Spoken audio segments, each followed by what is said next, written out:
mbote boye bolamu na émission na bino popola na tombeli na bino mokolo molamu na tombeli na bino nyonso tu ya malamu tika ete nzambe oyo apesi biso bomoi oyo ezali ko continuer nzambe wana continuer journée mobimba ti kosila azala na biso donc ye atambola na biso hein ye guider biso pe abatela biso na sima nyonso ko ya tika ete nzambe wana zwa lokumu pote yende mozalisi kolo na bokasi wa leki nyonso bande ko babolingo lelo to yena émission na biso ya popola merci mingi na koko na ngai Jean-Jacques Diabelo atindilaki ngai mwa message alabaki ito mekape muke koloba likambo oyo bakino bazali kosala na balabala likambo ya soi bolimbisi soko za na table totanga kombo pamba te fo koloba eloko na kombo nango ba congolais ba yebite soi nde eloko nini toloba ndengwana particulièrement toloba biso ba kinois on dirait to yebite soi eza nini.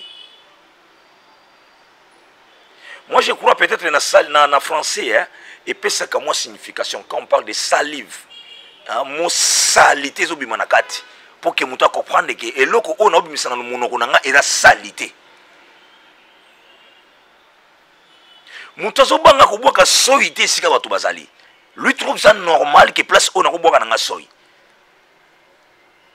ndoka soi eloko pe ya soni bato bayebaka te.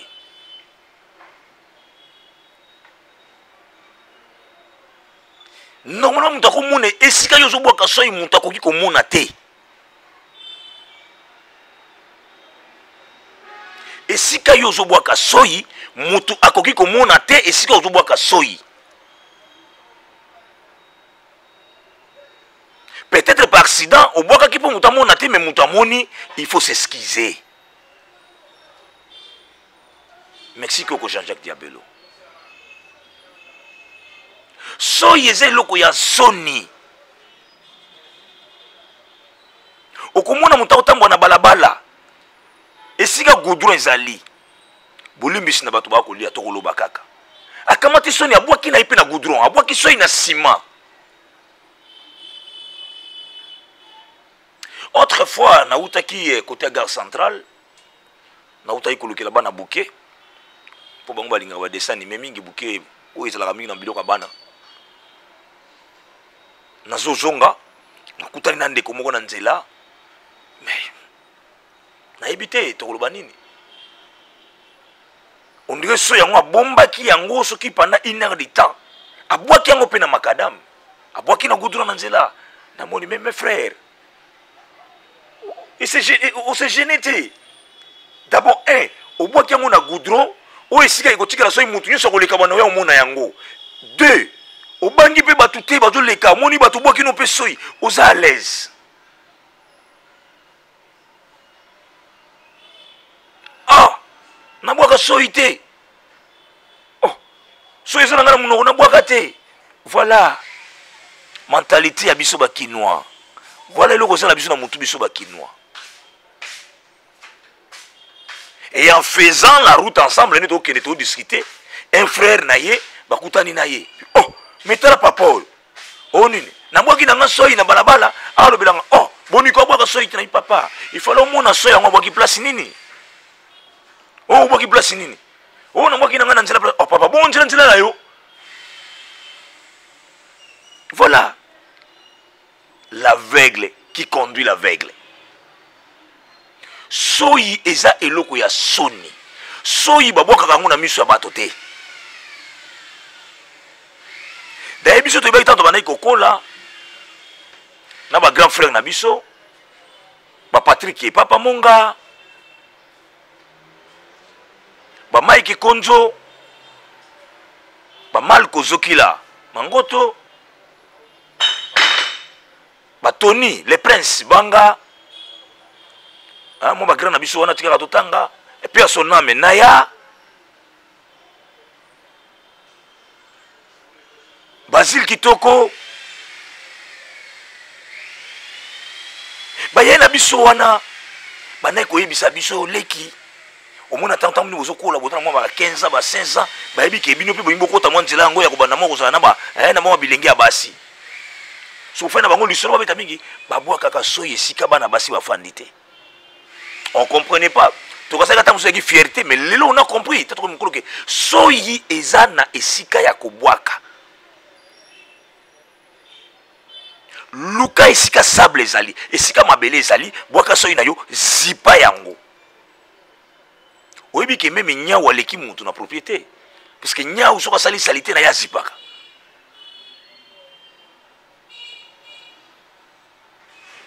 Soyi elini koloba salité.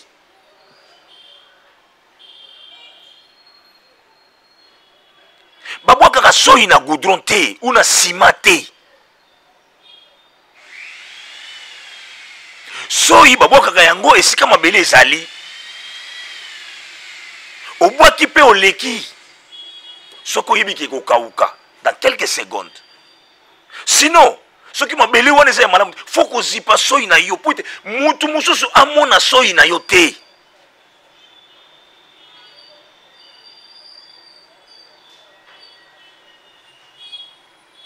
Moto mosusu akoki komona soyi na yo te.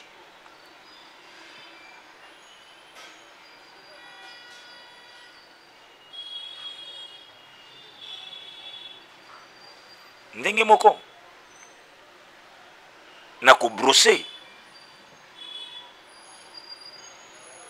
Ndenge moko na ko brosser. Merci beaucoup à toi mon grand frère Ekuchu Gole Monga. Pona eloko olobaki na ngai lobela pe batu likambo etali place ya ko brosser nyonso ezokende kaka sika moko yango tika toloba ba brosaka na miso ya batu te.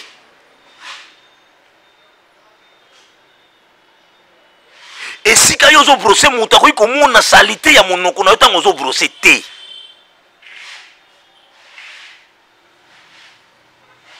Mutu mususu amona ngo lokole sengo batu bango basabana aso ko brosser ko mona tant mosusu ko brosse ça na dentifrice te. So peut être dentifrice au moins on dirait alingi ba mona ke yende abrosaka. Ba brosaka monoko na miso ya batu te. Excusez-moi, ndenge na loba nga papa na ngazaki soda. Mon père nous disait brosser la bouche ezali ndenge moko na mutu oya sali salité ako sukula ngo na mai.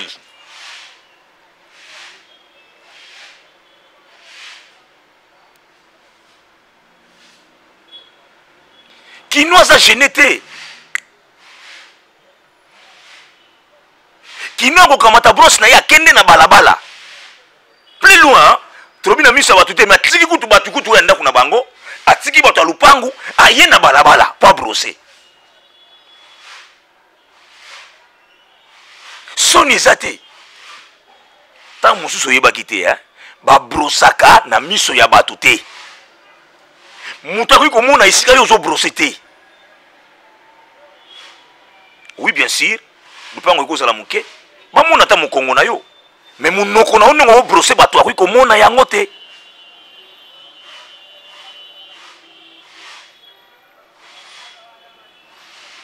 Kinshasa. Toujours ko avancer te comment toni toujours ngaka asima. Toyeba yango lelo ke ba brosaka na miso ya batu te. Lupango eza moke obimi okende ko brosser na terrasse.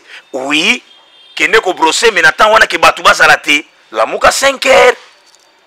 Et robi ke batu non babimi te brosser. Mais quand il y a des gens batu si ba la muki. Okoki okende ko brosser na miso batu te. Okoki okende ko brosser na miso ya batu te.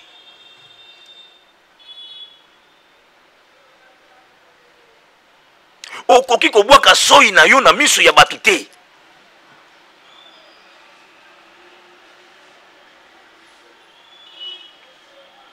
Mieux vaut péter.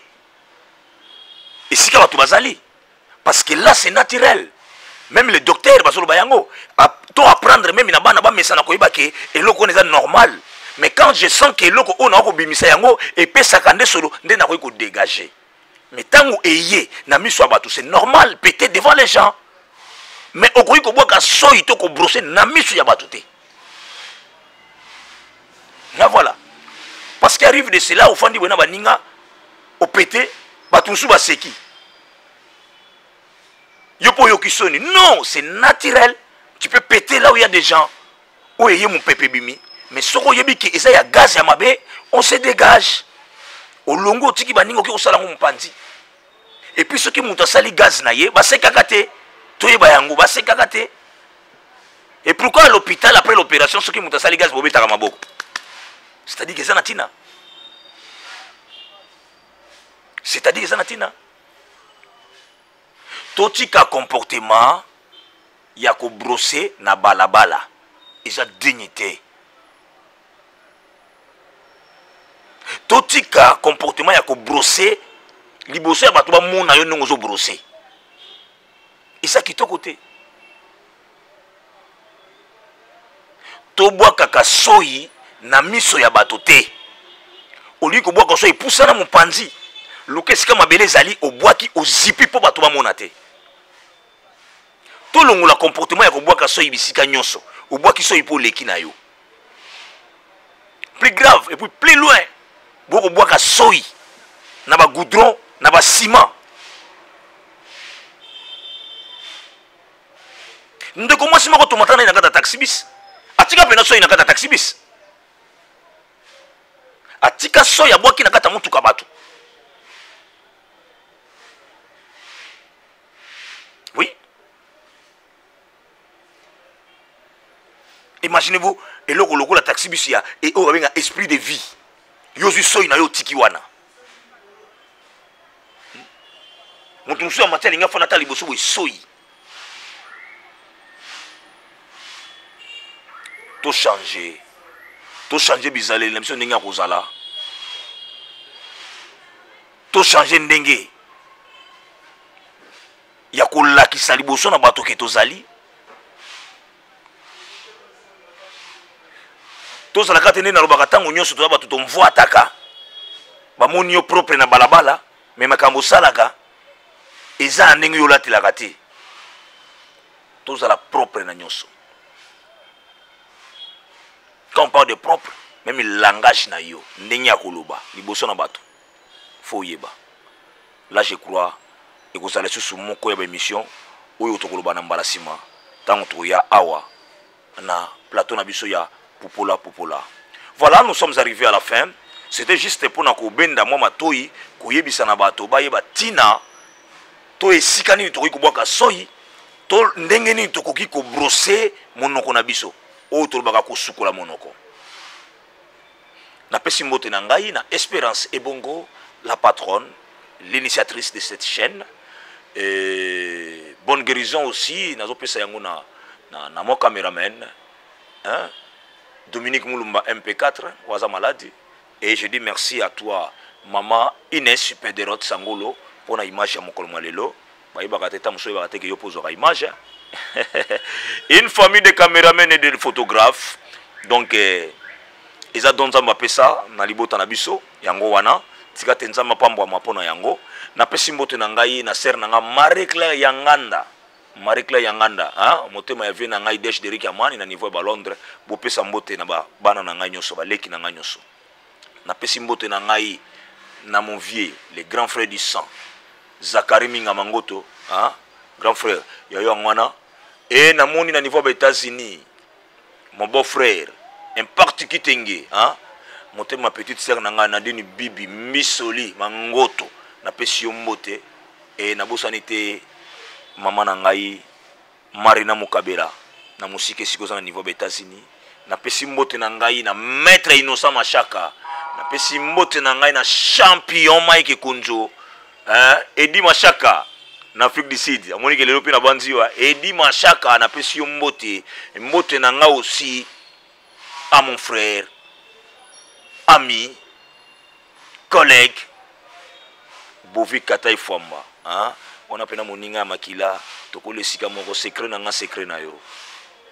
Bino nyonso, bolula HD la congolaise pe na pesi bino mbote, nazoko zela toujours bo pesa biso toujours oyo tokoki ko lobelela, hein? Oyo etali civisme, moral, chrétienne et politique.